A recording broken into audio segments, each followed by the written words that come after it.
вы знаете, где находится место, в котором росли райские яблочки? Или где стоят многовековые дубы? Мы с вами продолжаем наше путешествие в Коломенское.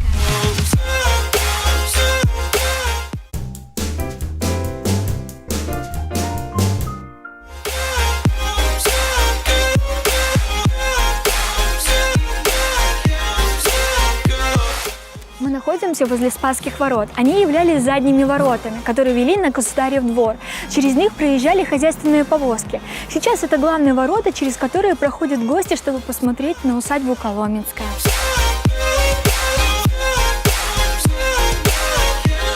Мы с вами находимся на Сытном дворе. К сожалению, здание 17 века не уцелело до наших времен, а остались только фундаменты.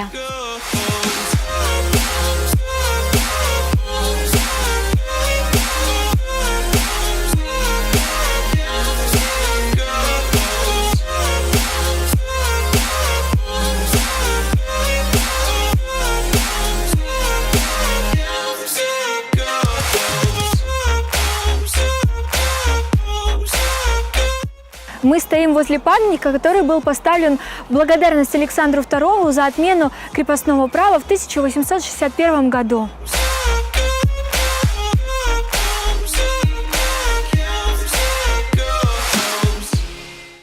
Изначально этот храм был деревянный. Он был построен в 1630 году Алексеем Михайловичем, а в 1651 году он стал каменным.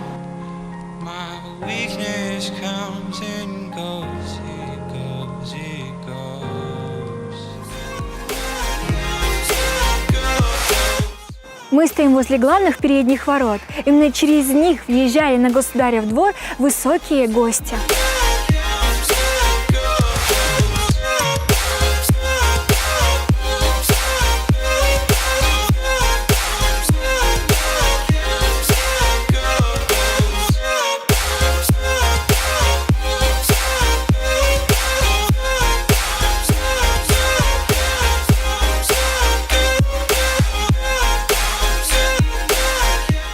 Передо мной предстала красота целого.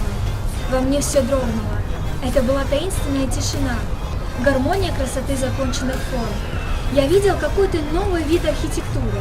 Я увидел стремление ввысь и долго стоял ошеломленный. Так сказал французский композитор Берлиоз, когда впервые увидел храм Вознесения, который, как многие исследователи полагают, был построен в честь рождения Ивана Грозного.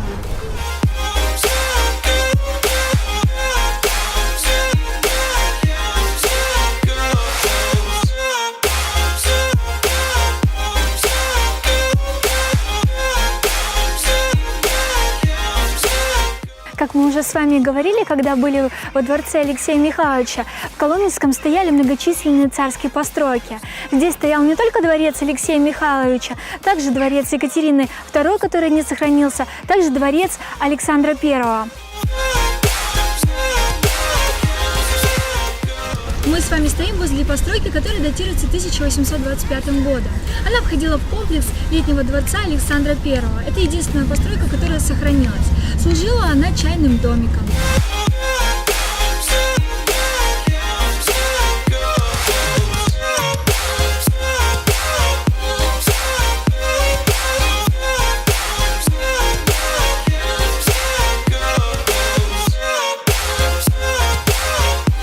Мы с вами находимся на территории, где раньше располагалась средняя резиденция Екатерины II, которая была разобрана после Великой Отечественной войны.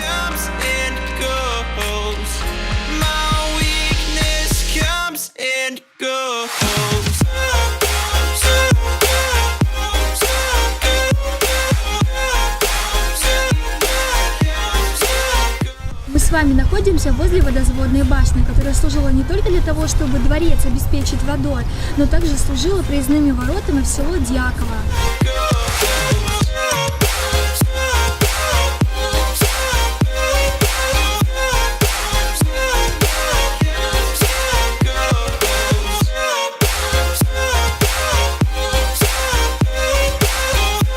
Мы сейчас идем с вами к челобитному столбу 17 века, на который клали просьбы, жалобы царю, а также на нем размещались царские указы.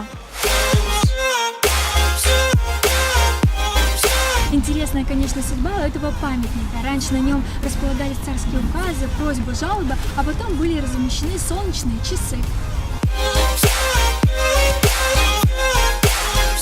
Мы находимся возле дома Петра I, который был построен в 1702 году для проживания царя. Здесь он наблюдал 2 месяца, как строилась крепость для того, чтобы защитить город Архангельск перед шведской войной.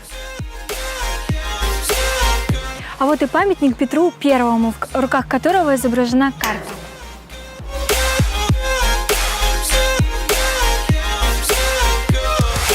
Мы находимся с вами в райском саду. Именно здесь произрастали те волшебные яблочки, в которых можно было даже рассмотреть семечки.